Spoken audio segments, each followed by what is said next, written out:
موت برحق ہے سبھی وقت پہ مر جائیں گے، موت برحق ہے سبھی وقت پہ مر جائیں گے، امتحان گاہ سے ایک روز گزر جائیں گے، تو حادثہ بن کے اگر چھین کے لے جائے اجل، ایسے ماں باپ کے فرزند کدھر جائیں گے، ایسے ماں باپ کے فرزند کدھر جائیں گے۔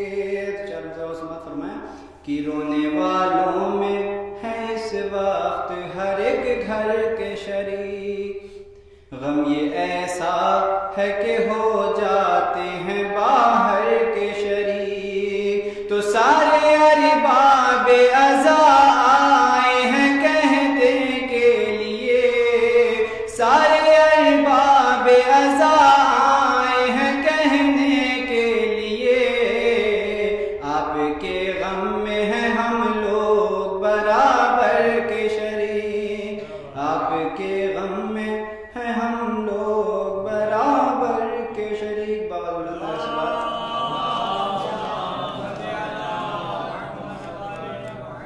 ایک مطلب چند اشعار فرمائیں قرآن کے حوالے سے کہ انقلاب آج جو لانا ہے تو قرآن پڑھو،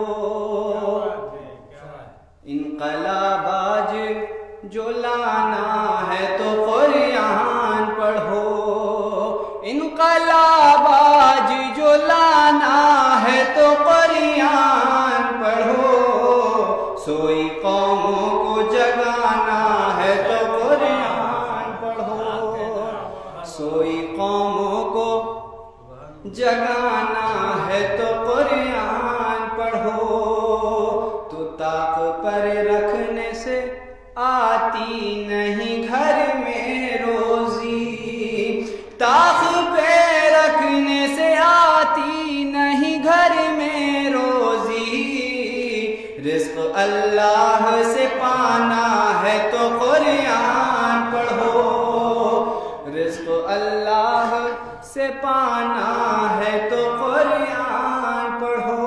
تو یہ شیخ ملازہ فرمائے کہ دل نشی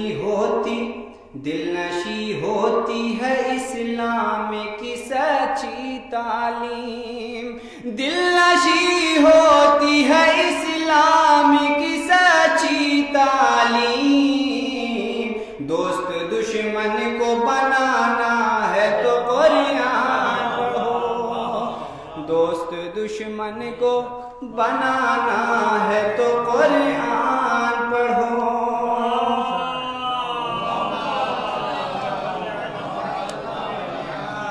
دوست دشمن کو بنانا ہے تو قرآن پڑھو، تو صرف تقریروں سے وحدت نہیں ہوگی قائم، صرف تقریروں سے وحدت نہیں ہوگی قائم، حق کا پیغام سنانا ہے تو قرآن پڑھو، حق کا پیغام سنانا ہے تو قرآن پڑھو، تو آج بیداری یہ اسلامی کی تحریکوں میں، آج بیداری یہ اسلامی کی تحریکوں میں، زندہ کردار نبھانا ہے تو قرآن پڑھو، زندہ کردار نبھانا ہے تو قرآن پڑھو، تو عزت نفس ہوا کرتی ہیں اس سے محفوظ، عزت نفس ہوا کرتی ہیں اس سے محفوظ، اپنا معیار بڑھانا ہے تو قرآن پڑھو، اپنا معیار بڑھانا ہے تو قرآن پڑھو، تو حق پرستوں کو ہے نیزے سے یہ پیغام حسین، حق پرستوں کو ہے نیزے سے یہ پیغام حسین، مائل ظلم زمانہ ہے تو قرآن پڑھو، مائل ظلم زمانہ ہے تو قرآن پڑھو۔ تو نقطہ پیش کرو، سماعت فرمائیں کہ مائل ظلم زمانہ ہے تو قرآن پڑھو، تو اے شفیع اہل زمانے کے دلوں پر اپنا، اے شفیع اہل زمانے کے دلوں پر اپنا سکہ علم بٹھانا ہے تو قرآن پڑھو، سکہ علم بٹھانا ہے تو قرآن پڑھو، سوئی قوموں کو جگانا ہے تو قرآن۔ بسم اللہ۔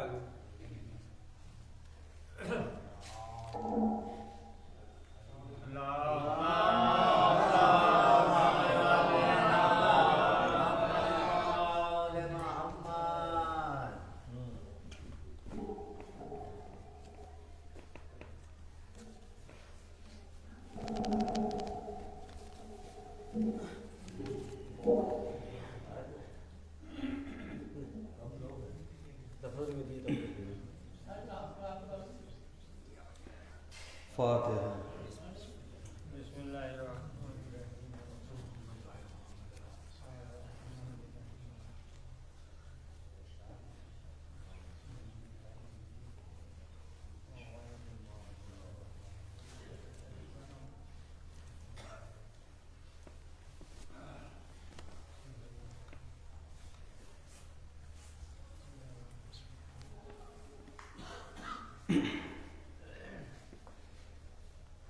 لا حول ولا قوة إلا بالله العلي العظيم، توكلت على الحي الذي لا يموت، والحمد لله الذي لم يتخذ ولدا ولم يكن له شريك في الملك ولم يكن له ولي من الذل وكبره تكبيرا۔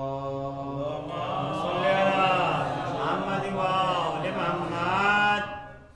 وأعوذ بالله من الشيطان اللعين الرجيم، بسم الله الرحمن الرحيم، الحمد لله رب العالمين، بارئ الخلائق أجمعين، باعث الأنبياء والمرسلين، الصلاة والسلام والتحية والإكرام على بشير النذير السراج المنير، شفيع المذنبين المخاطب بطه وياسين، الرسول المسدد والنبي المؤيد والمصطفى الأمجد، مولانا وسيدنا بالقاسم محمد، اللهم صل على محمد وآل محمد، وعلى آله الطيبين الطاهرين المعصومين المظلومين، ولعنة الله على أعدائهم أجمعين من الآن إلى قيام يوم الدين، أما